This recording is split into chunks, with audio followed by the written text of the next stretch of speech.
Okay. So, today I'm just going to go over parang lengthy discussion that I had with a commenter dito sa Facebook page ko. So, if you haven't followed me yet in Facebook, my name is still the same. So it's John the Atheist. You can look it up. But anyways, about the post, nag-react siya sa post ko na meme. So the whole gist of the meme is just me poking fun of the idea na sasabihin ng Christians na they have faith, but at the same time na God exists or their God exists using science and logic. So, kasi from what I understand, faith is believing in something or someone despite evidence. So, bakit mo ini-insist ngayon na merong Diyos using logic and using evidence? Ibig sabihin, wala kang faith. You do not believe despite evidence. You have evidence. So, nag-react siya. Tinanong niya, what do you mean by faith? Yun yung reaction niya. Nagtanong siya eh. So, well, what do you mean by faith? So, I told him or her na faith is yun, believing in something despite evidence. I know there are a lot of definitions of faith, but it doesn't matter what definitions we are gonna use. If you are gonna use a definition like faith is believing because of evidence, then let's use that. Because I am going to ask you next, where's your evidence? That's the thing. So, in this case, sinabi niya dito na iba daw yung pagkaintindi ko when Christians say na they have faith in Jesus Christ or they have faith in God. When Christians say something like that, they don't mean to say na God exists. They just mean na they believe that God through Jesus Christ will save them from their sins. So, tingnan mo yung parang transition from believing that God exists, having faith that God exists, hindi daw yun yung meaning hindi daw yun yung tamang pag-use ng faith. Dapat ginamit daw natin yun sa idea na God is, faith is having faith in God through Jesus na masasalba niya tayo sa ating mga kasalanan. So, yung reaction ko is sinabi ko lang sa kanya na it doesn't matter how you're gonna use it, the core definition of faith still remains. So, if you're using it in that context, then faith is still believing, strong belief. You have this strong belief na God through Jesus will save you. So, what then are the reasons behind that strong belief? Do you just feel it? Do you have no reasons behind? You just feel it just feels right? Or do you have evidence? Right? Yun din kasi talaga babagsak ang usapan. Therefore, you're not using the typical faith. You're using something else. You're not faithful. You are convinced that there is proof. So, let's not dance around with that kasi it's very glaring what you're trying to do. You're just you're just complicating things. Faith is that's the definition of faith. Whatever you're gonna use it, it's a strong belief. Now, napunta kami sa evidence.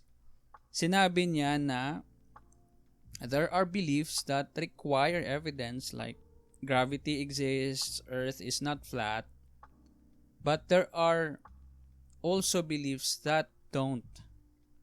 So, and then he accused me of being inconsistent with my standard daw. Kasi, yung standard ko daw is all beliefs require evidence, but then I am saying that some beliefs that don't, but hindi niya ito na ipakita eh. Hindi siya nakapagbigay ng example where some beliefs don't require evidence.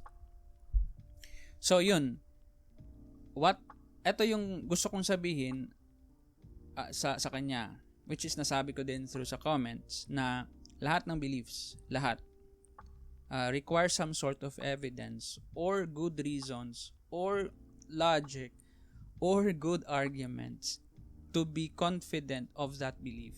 So if you have a strong belief in God, you must have good reasons, right? If you believe that you will be saved, saving kasi yung context mo eh. If you believe that you will be saved, if you have that strong belief, you must have good reasons to believe it. Like, what are those things? Because I want to investigate whether they are sound, whether they are valid. For me, if I say na, hey, I'm gonna ride this plane, the Cebu Pacific airplane in this specific airport, I have good reasons. It is a legitimate looking airport. There are a lot of people riding the same plane that I will be riding. It looks legit. Yung mga symbols and the colors of the plane, it doesn't look like it's rusty. It's the engines are running. There are mga flight attendants already climbing up. We use observations, and that's evidence enough for us to believe that that plane will ride safely. Now, is it a guarantee that plane will ride safely? No. It's still not a guarantee because we're not 100% absolute with our evidences and observation. It's just a good estimate.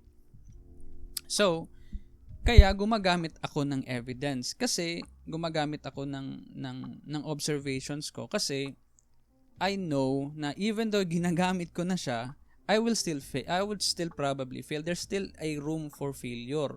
So for example, I've researched about this stock in the stock market. Left and right, gumather na ako ng data, yung past niya na records, very good yung records niya, pataas na yung value niya. I bought that and I would still fail, right? Because hindi natin alam ang mangyayari sa future, that we have good estimates. And if you're using feelings, how much more yung failure mo? So for example, binigay ko sa kanya na example is, when you cross a busy highway, aren't you gonna look left and right? Diba, you're going to check whether there is like an overpass for you to cross kasi very dangerous ang mag-cross ng busy highway. So you look left and right, you make sure na walang sasakyan before you cross the street. Hindi mo i-feel yun. Hindi mo gagamitan ng faith yun. Hindi mo, I feel very lucky today, I'm gonna cross the street with closing my eyes. Don't do that. That's very dangerous. But that's what I'm saying. Na even though if you look left and right, you'd still be, pwede kang mapahamak pa din. A lot of things will still happen. So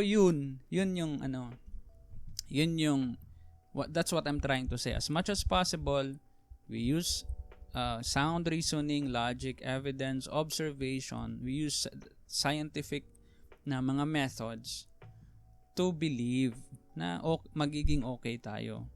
So, back tayo dun sa sinabi niya na, sabi niya, some beliefs require evidence but some don't. And it's a cop-out. Really, I think it's a cop-out.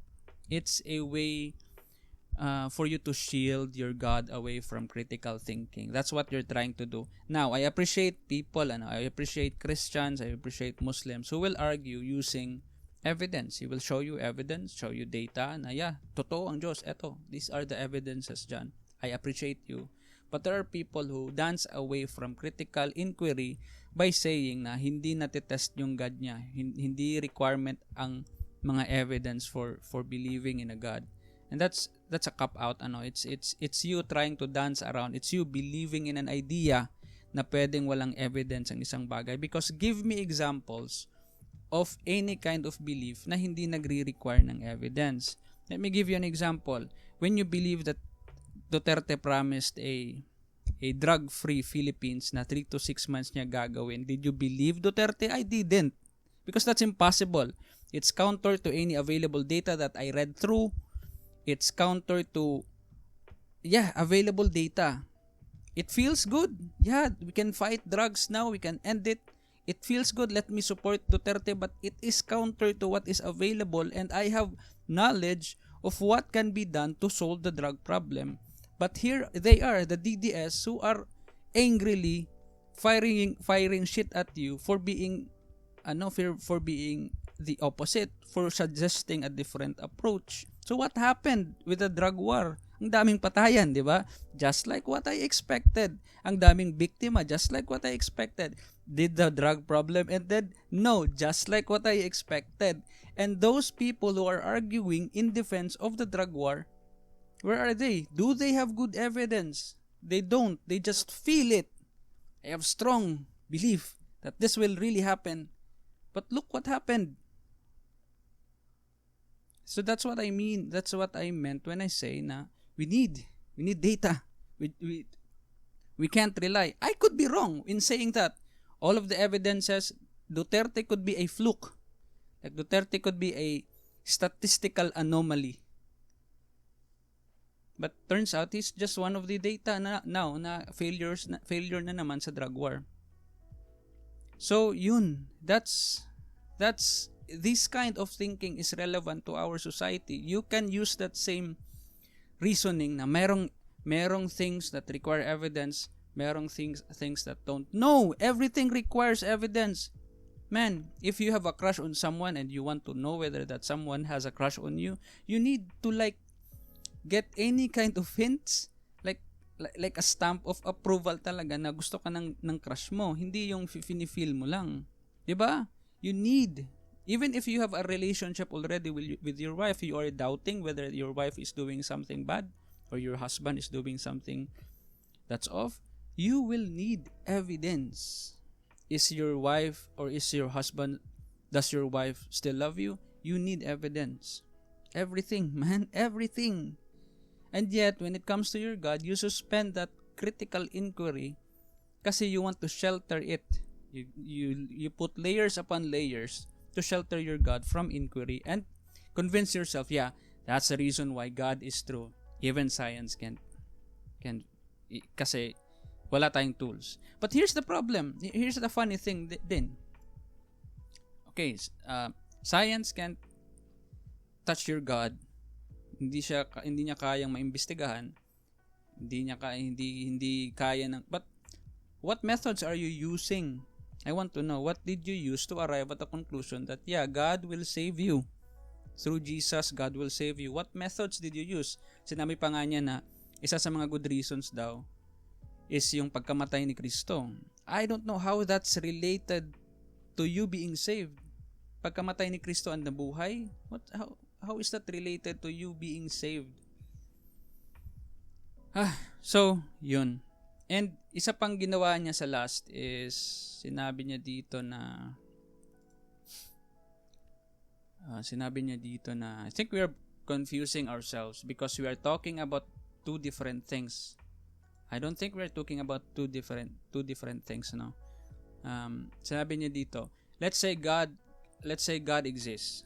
Can God reveal himself to anyone through the inner witness of the Holy Spirit? If that happened, can a person be rational to believe that, even though if he haven't immersed himself in philosophy? Another cop-out. Nire-require niya dito na kailangan mong i-immerse ang sarili mo into deep philosophy before you can even believe in a God, after that God himself showed himself to you. Diba? Pinakita na niya in his flesh, her flesh, its flesh, in front of you. Pinakita niya yung sarili niya. But yet you can't still directly believe in that experience kasi kailangan mo pa daw ng tawag doon, philosophy. You need to immerse yourself in philosophy. Diba? So, ang daming layers na kailangan mong pagdaanan. Even though the simple question lang is, does your God, your Christian God exist? Kasi ang dami na nating nasagot dito sa mundo. Does gravity exist? Do black holes exist? And we were able to come up with tools for us to be able to detect those things that we can't ever imagine to detect, man, with our simple senses. But we were able to with our tools. Heck, lightning was once thought to be supernatural na binuo ng isang God at hinurled down niya sa earth. But then we used tools for us to be able to know na hey, hindi yan supernatural. It's a natural thing. It's just chemical reaction from the clouds and our climate. We can't see the microscopic things, and even the largest things in our solar system, we can't see them. But we invented telescopes and microscopes for us to better understand our world, and maybe to use those understandings to extend our life here. Gusto nating mabuhay pa kasi masarap mabuhay, and then masarap ma-experience yung mga bagay dito. But then here you are shielding your God. So yun. If for atheists out there, if someone say na, can you see your brain, or can you see like tawag doon, can you see air? Do you have evidence of air? May mga ganun kasing mga banat yung mga Christians for them to defend the idea na not all things can be observed. Not all things are visible, but they are real. Yun yung mga gusto nilang sabihin. Therefore, God is real kasi hindi mo siya nakikita. Doon sila nagda-dance around sa idea. But tell them that, hey, everything requires evidence, and our belief, every belief requires evidence. Okay? For example, I believe you have a dog. That is a simple na example. I believe you have a dog. That's a very stupid na belief. And I have good reasons that you have a dog. Kasi nakita kita na winok mo yung dog mo. I believe you own that dog.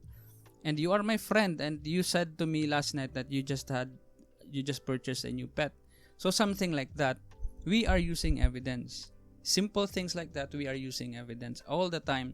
But there are instances where we don't require evidence. Kasi nakakapagod na. Hihingin mo pa talaga yung resume ng piloto para mag-trust ka sumakay ng eroplano. You create these kinds of models in your head, a trust na system na hindi mo napapagodin ang sarili mo kasi we've established that already. When your friend says that they have pet dogs, you don't want to see the dog itself to believe that friend. You have trust already with that friend. It is not a fucking guarantee. All the time, it's not a guarantee that they're telling the truth, that what you've observed is the reality. Kaya nga gumagawa tayo ng systems and we just don't want to feel it. We don't just want to believe it because I want to believe it. We created systems. So, yun. For example, optical illusions. When you look at optical illusions, even a drawing on a flat surface appears to be 3D. It's flat, but it appears to be 3D because the way it's angled, the way its shadow is drawn, so it appears 3D into our eyes. Is it 3D? No, because we already have tools to know for sure whether that thing is 3D or not. You can just simply touch the paper and you can be sure that it's not. It's a flat surface. It's an art pretending to be 3D on a 2D dimension, a 2-dimension na paper. Colors, for example, there are two shades of gray but appears to be like identical colors. You can know for sure that those two shades is just one shade nga lang pala. You can confirm. We have tool with color picker. So yeah, we use tools every day. We use our critical thinking every day. Some people just want to just suspend critical thinking pagdating sa God nila because hindi kasi talaga nagmamanifest ang God nila sa reality, and that's the sad na fact. Hindi nagmamanifest. Black holes manifest in our reality. It manifested through gravitational waves. Diba? And a lot of things we observe manifest in reality, and we know they exist even though we can't see them directly. So with their God, they say that prayers work. Diba?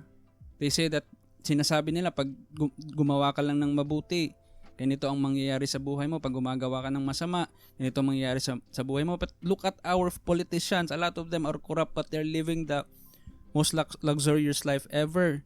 And hindi sila sumasagot sa mga kasalanan nila. They just died. Because we allowed them and we are just praying that some bad things will happen to them after they die. Kasi we are wishful thinkers. Instead of us doing something para may mangyari talaga na masama para sa mga bad na politicians na yun. I'm not saying na they get assassinated. I'm saying na through laws, they will answer all their crimes. But a lot of us are just wishful thinkers. Sasabihin na, no, after they die, they will face hell. Why are you so sure that there is a hell? Do you have evidence? Balik na naman tayo dun sa evidence, man. And if you don't have one, and if we can't use science, then how are you so sure?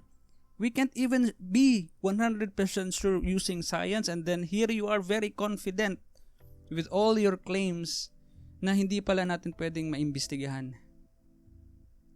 So that's ito yung illness natin as a society. And here, this is what I'm doing now. A lot of Christians I know are good people, do want accountability from our politicians and don't wish for them to be judged by God na maipunta sila sa hell, but they want them to be judged here on earth na. There are a lot of Christians that are like that, and wala talaga akong problem sa Christianity. What I have problems with are these toxic mentalities na there are beliefs na don't require evidence, therefore my belief na walang evidence is true. Diba? It's a cop out, and we should have like a society na may ano talaga, we need to ask, do you have evidence? Can you back that up? Can you demonstrate that it's true? Meron ding ibang mga atheists na sasabihin na totoo ang evolution, but when you ask, do you know how it works? Walang idea, and they're just bandwagoning. Wala palang idea, nakikibandwagon lang kasi uso. There are atheists who will say na a lot of things like ang mga ideas nila about feminism, baliko. Yung version nila ng feminism is sexism. But they think it is sexism. They think it is feminism, kaya inaatake nila ang feminism. Even though they're not attacking the real feminism. They're attacking LGBT, even though they're not attacking the LGBT. Ano yung mga gustong ipinaglalaban ng LGBTQ community? Yung pinagtatawanan nila is yung mga yung mga weird stuff you'd see on the internet. They think that's LGBT. That's the political side of the LGBTQ community. No, gusto lang nila ng equal rights. Yun lang. Ano pa?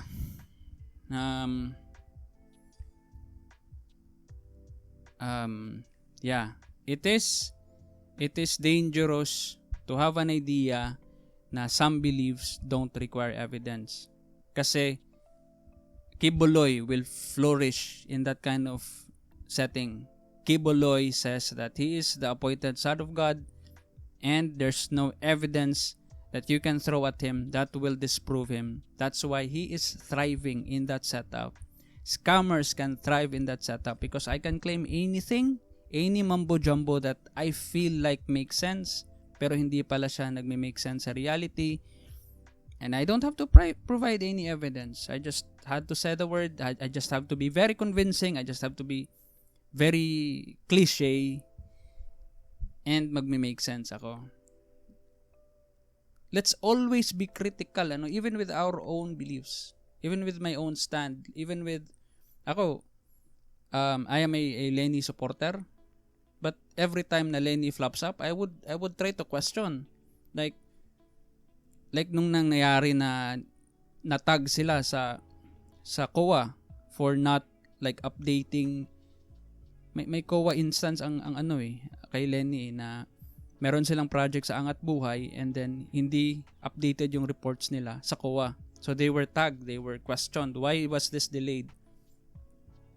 And I was bothered by the idea of that. Is Lenny also a corrupt politician as well? Is he one of those corrupt ones? But then I later found out na hey, may proseso pala, nadidelay pala talaga yung yung mga mayors dapat pala ang nagpapasa ng mga papers ng mga projects sa local government, and the team of Lenny are updating pala, kaya naipasa ang copy ng receipt na ganito and hindi yung original copy. Is just something like that. It's a complex thing to talk about, but I was able to learn about the system more, and I was able to understand more, and I will still be critical every day, and I hope people are gonna do that, kasi we deserve better. We're paying for taxes, and we are working hard, and hindi ito nasusuklian ng tama. A lot of our farmers are working hard, and hindi sila nasusuklian ng tama, and I'm already very far away na from the topic of, but I think it's one of the ailments now of our society, having an idea of holding a belief na wala man lang any strong reasons why. You must have strong reasons why you believe. You must. Because if you don't, you're just wishful thinking. You're being irrational. You're being idiotic. And if you have, that's good. Let's start a new conversation, and let's talk about those reasons. Let's talk about those evidences. And let's talk about those arguments. But when you say you don't have one, but you strongly believe, that's just idiotic.